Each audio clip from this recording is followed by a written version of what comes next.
14/2024 మన రైల్వే కోడూరు ఎమ్మెల్యేకి నేను మెసేజ్ చేయడం జరిగింది త్రూ ఫేస్బుక్. కంగ్రాచులేషన్స్ సార్ అని చెప్పేసి ఆయన థ్యాంక్ యూ అని చెప్పి ఫస్ట్ డేనే నాతో 2-3 అవర్స్ చాట్ చేశారు. లైక్ నైట్ 11:30 ఆ టైం వరకు చాట్ చేశారనమాట. డీటెయిల్స్ అన్నీ కనుక్కోవడం జరిగింది. ఆయన నువ్వేం చేస్తావు, ఎక్కడ ఉంటావు, పెళ్ళి అయిందా, పిల్లలు ఉన్నారా, హస్బెండ్ ఏం చేస్తాడు, ఈ డీటెయిల్స్ అన్నీ అడగడం జరిగింది. నేను చెప్పాను. లాస్ట్లో ఆయన ఫోన్ నెంబర్ ఇచ్చి నా ఫోన్ నెంబర్ తీసుకొని ఇక్కడ వద్దు టెలిగ్రామ్లో చాట్ చేద్దాము అనేసి చెప్పారు. సో నేను టెలిగ్రామ్లో మెసేజ్ చేశాను. 2 days బాగానే మాట్లాడారు నాతో, అంటే నార్మల్గానే మాట్లాడారు. అందరూ ఎలా ఫ్రెండ్లీగా మాట్లాడతారో అలాగే మాట్లాడారు. సో కంటిన్యూస్ చాటింగ్ అనమాట. 2 days తర్వాత వీడియో కాల్స్ చెయ్యి, నీ న్యూడ్స్ పంపించు అని ఈ టైప్ ఆఫ్ మెసేజింగ్ చేయడం జరిగింది నాకు. సారీ సార్, నేను న్యూడ్స్ అయితే అట్లాగా పంపించలేను, వీడియో కాల్స్ కూడా నాకు కంఫర్టబుల్ కాదు అనేసి చెప్పాను అనమాట. నేను నా బాబు మాత్రమే ఉంటాం ఇంట్లో, నాకు ఒక కేర్ టేకర్ ఉంది. న్యూడ్స్ పంపించమని ఒక 3-4 days అడిగారు బాగా. నేను పంపను అనేసరికి కొంచెం బెదిరించడం లాంటివి చేశారనమాట. ఓకే న్యూడ్స్ పంపొద్దు, నేను నీతో మాట్లాడాలి, నన్ను పర్సన్గా మీట్ అవ్వు, ఇన్ పర్సన్లో మీట్ అవ్వు అని చెప్పేసి అన్నారు. ఎలా కుదురుతుంది సార్, నాకు అవ్వదు, నాకు మా బాబుతోనే ఉంటుంది రోజంతా, నాకు అవ్వదు అనేసి అన్నాను.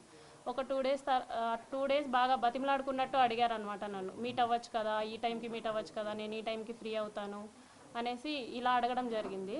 నేను రిజెక్ట్ చేశా. ఆ తర్వాత కొంచెం ఆయన అధికారం చూపించడం లైక్ నేను రైల్వే కోడూరు ఎమ్మెల్యేని, నా కోడూరు ఇది ప్రస్తుతానికి, నువ్వు ఇక్కడే జాబ్ చేస్తున్నావు, నీ ట్రాన్స్ఫర్ కూడా నా చేతిలోనే ఉంటుంది, నీ ప్రమోషన్స్ కూడా నా చేతిలోనే ఉంటుంది అని ఈ టైప్ ఆఫ్ మాటలు మాట్లాడడం స్టార్ట్ చేశారనమాట. నాకు అర్థమైంది, సార్ మీరు ఎంత చెప్పినా సరే నేనైతే కలవడం జరగదు అనేసి నేను చెప్పాను. ఆయన ఫోర్స్ చేస్తూనే వచ్చారు. నేను ఈయనకి ఫోన్ కాల్స్లో మెసేజెస్లో చెప్పడం అర్థం కావట్లేదేమో అని చెప్పేసి నేను కలుస్తాను జూలై 9th కలిశాను. For the first time July 9th కలిశాను. ఆయన షెడ్యూల్ అంతా అయిపోయిన తర్వాత నైట్ 8 o'clock అలాగా వచ్చి నన్ను పిక్ చేసుకున్నారు. మా ఇంటి దగ్గర పిక్ చేసుకొని తీసుకెళ్లారు. రైల్వే కోడూరు నుంచి కడప రూట్ వెళ్దాం అనేసి అన్నారనమాట. Railway Koduru to Kadapa route 90 kilometers వస్తుంది, కడప వరకు 90 kilometers వస్తుంది. సో స్టార్ట్ అయ్యాము. మా బాబుతో మా కేర్ టేకర్ ఉంది. ఇన్ ద మీన్ వైల్లో ఆయన మళ్ళీ ఎందుకు కలవని అంటున్నావు, ఎందుకు మెసేజెస్కి అలా రెస్పాండ్ అవుతున్నావు, ఎందుకు అంత పొగరు చూపిస్తున్నావు అని చెప్పేసి ఈ మాటలు మాట్లాడారు. రాజంపేటకు వచ్చేసరికి రాజంపేట టు బాక్రాపేట మధ్యలో ఒక డార్క్ విల్లేజో మరి ప్లేసో నాకు ఐడియా లేదు, అక్కడ ఆపారనమాట. ఆపిన తర్వాత నేను ఎందుకు ఆపారండి అంటే, ఎందుకు నువ్వు నాతో సరిగ్గా ఉండట్లేదు, ఎందుకు నేను అడిగినవన్నీ చేయట్లేదు అని చెప్పేసి కాన్వర్జేషన్ స్టార్ట్ చేశారు. లేదండి నేనైతే ఆ టైప్ కాదు, నేను ఇక్కడ 5 years నుంచి ఉంటున్నాను, నేనైతే ఆ టైప్ కాదు, నేనేంటో నా జాబ్ ఏంటో అన్నట్టు ఉండేదాన్ని అనేసి నేను చెప్పాను. నువ్వు నాకు సెక్షువల్లీ కావాలి అనేసి ఆయన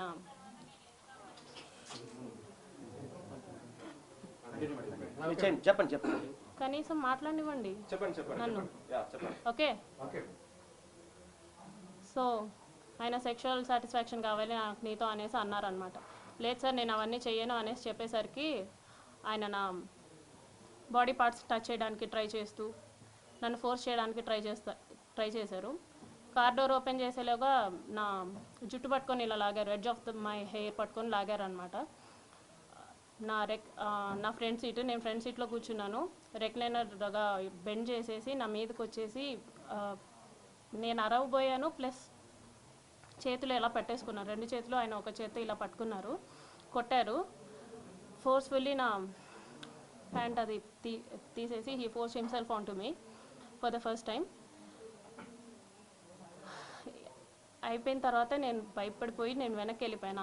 ఆ మధ్యలో నేను వెనక్కి వెళ్ళిపోయాను. ఆ సీట్ ఈ మిడిల్ ఆఫ్ ద సీట్ ఉంటుంది కదా, దాని నుంచి నేను వెనక్కి వెళ్ళిపోయి నేను వెనక్కి కూర్చున్నా.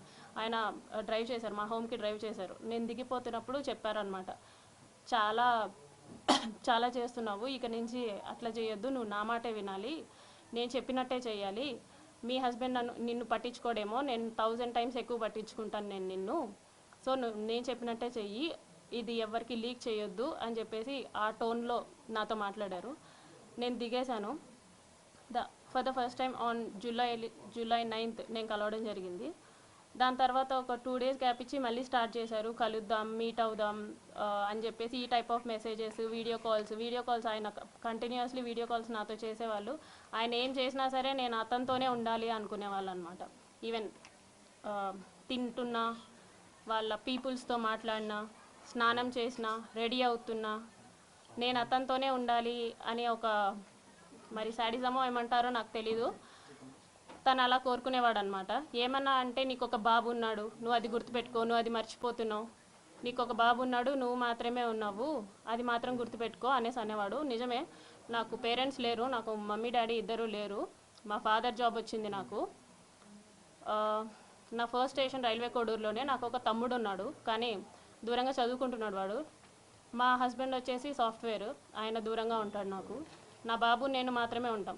ఆయనకు అది బాగా ఆసరా అయింది. నా గురించి ఫుల్ డీటెయిల్స్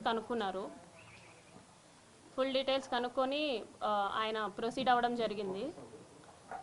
చాలా డామినేషన్ చేసేవాళ్ళు, చాలా డామినేటెడ్గా ఉండేవాళ్ళు అనమాట. ప్రతి విషయంలోనూ చిరాకు పడ్డం. ఇలా ఎందుకండి ఈ టైప్ ఆఫ్ రిలేషన్షిప్, ఈ టైప్ ఆఫ్ ఫోర్స్డ్ రిలేషన్షిప్లో నేను ఎందుకు ఉండాలి అని చెప్పేసి నేను అడిగినప్పుడు, నాకు నువ్వు ఇలాగే కావాలి, నాకు నువ్వు ఇలాగే ఉండాలి అని చెప్పేసి బెదిరింపులు, గట్టిగా మాట్లాడాలు, పొగరు చూపించడాలు, ఏమన్నా అంటే ఆఫీస్లో ఒక ఎంక్వైరీ వేస్తాను అనేసి అంటారనమాట. నువ్వేదో తీసుకున్నావు, నువ్వేదో బ్రైబ్ చేసావు అని చెప్పేసి వేస్తాను ఎంక్వైరీస్ అనేసి, నాకు ఆ రకంగాను, ప్లస్ నాకు ఫ్యామిలీ లేదు కాబట్టి ఈ రకంగానూ నన్ను భయపెట్టడం జరిగింది.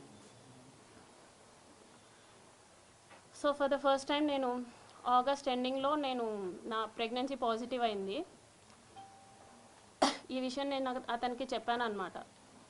నాకు ఇలా ప్రెగ్నెన్సీ పాజిటివ్ వచ్చింది, ఏం చేయమంటారు అనేసి అన్నాను. నువ్వు తీయించేసుకో, ఇమీడియట్గా తీయించేసుకో, నేను మాట్లాడతాను, నాకు తెలిసిన డాక్టర్ ఉన్నారు తిరుపతి కాలేజ్లో, నాకు తెలిసిన గైనిక్ ఉంది, ఆమెను అడుగుతాను, ఆమె నాకు టాబ్లెట్స్ పంపిస్తుంది, నేను నీకు ఇస్తాను, సో దట్ నువ్వు తీయించేసుకో అనేసి అన్నారనమాట. లేదండి నేను తీయించుకోను, నేను ఉంచుకుంటాను అనేసి చెప్పాను. అంటే ఎందుకు ఉంచుకుంటావో, అవసరం లేదు, నువ్వు తీయించేసుకో అని చెప్పేసి అన్నారు. ఫస్ట్లో స్టార్టింగ్లో కామ్గానే అన్నారు, లేదండి నేనైతే తీయించుకోను, చేశారు కదా, నేనైతే తీయించుకోను అనేసి భయపెట్టే ప్రయత్నం చేద్దాం అనుకున్నా. సో దట్ అప్పటికైనా సరే వదిలేస్తాడని చెప్పేసి నేను భయపెట్టే ప్రయత్నమైనా చేద్దాం అనుకొని, ఈ ప్రెగ్నెన్సీ నేనైతే తీయించుకోను అనేసి అన్నాను అనమాట. ఒక 2 days అలాగే అడిగారు బాగా. ఒకరోజు నైట్ మా ఇంటికి వచ్చి ఎందుకు తీయించుకోవు అని చెప్పేసి నన్ను కొట్టారు. నువ్వు ఎందుకు తీయించుకొని అంటున్నావు అంటే, కారులో తీసుకెళ్ళడం మానేసి డైరెక్ట్గా మా ఇంటికి వచ్చారు, కార్ పార్క్ చేసి, ఎందుకు తీయించుకొని అంటున్నావు అని చెప్పేసి. మా బాబు నిద్రపోతున్నాడు, అప్పుడు నన్ను కొట్టారనమాట, ఎందుకు తీయించుకొని అంటున్నావు అనేసి. లేదండి నేను తీయించుకోను, మీరే కదా చేశారు, సో నేను తీయించుకోను, సమాధానం చెప్పండి అంటే, సరే మీ హస్బెండ్కి డివోర్స్ ఇచ్చేసి నేను నిన్ను పెళ్లి చేసుకుంటాను, ప్రస్తుతానికైతే తీయించుకో అని చెప్పేసి నార్మల్గా అష్యూరెన్స్ ఇచ్చినట్టు చెప్పారు. సో నీ హస్బెండ్తో నువ్వు డివోర్స్ తీసుకున్న తర్వాత నేను నిన్ను పెళ్లి చేసుకుంటానంటే, అవసరం లేదు అని చెప్పేసి నేను ఫర్ ద ఫస్ట్ టైం నేను అబార్ట్ చేయించుకున్నాను. అది కూడా అతనే టాబ్లెట్స్ తీసుకొని వచ్చారు, వాళ్ళ ఫ్రెండ్, తిరుపతి ఫ్రెండ్ ఎవరో ఇచ్చారంట, గైనిక్ సమ్వన్ టాబ్లెట్స్ తీసుకొని వస్తే